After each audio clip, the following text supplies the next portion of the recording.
Hi friend, আপনাদেরকে বলেছিলাম surprise দিব। আমার বোগনভেলিয়ার সম্পূর্ণ আপডেট দেওয়া হয়েছিল না। আজকে আশা করি হালকা করে আপনাদেরকে আপডেট দিব। কেমন লাগছে শেপ সাইজগুলো আপনারা একটু বলবেন। এই হচ্ছে আমার বোগনভেলিয়া, বলবেন আপনাদেরকে শেপ সাইজগুলো কেমন লাগছে।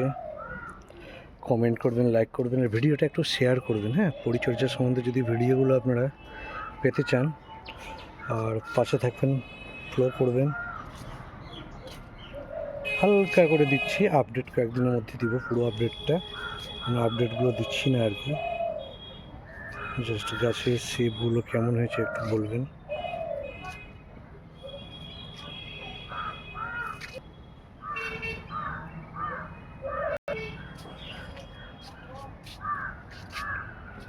এই যে দেখতে পাচ্ছেন হালকা করে শেপ দিলাম।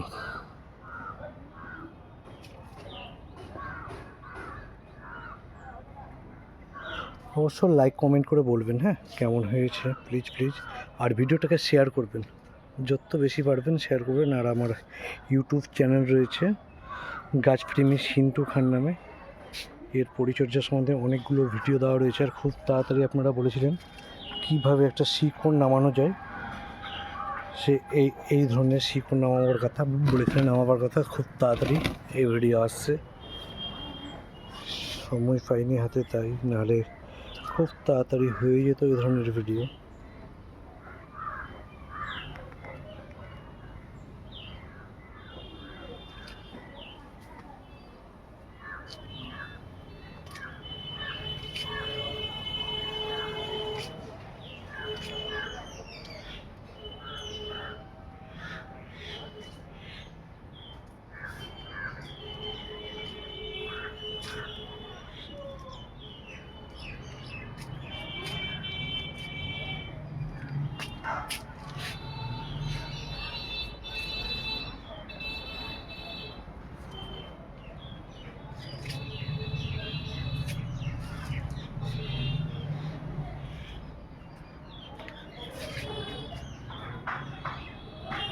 জানি না গাছের শেপগুলো নেওয়া ঠিকঠাক হয়েছে কিনা, আপনারা একটু বলবেন। অ্যাকচুয়ালি কি অল্প গাছ থাকে তো আরও ভালো শেপ না, যে গাছ তো প্রচুর আমার না, তাই শেপ যেরকম পেরেছি সেরকমই নিয়েছি। আশা করি খারাপ নয়, ভালো হয়েছে। শুধু ফুলের অপেক্ষায়, ফুল যখন ঠিকঠাক চলে আসবে তখন একদম সেই। এটা তো হচ্ছে ওয়াটারমেলন কিস, শুধু সম্পূর্ণ ফুল আসলে না দুর্দান্ত লাগে, দুর্দান্ত।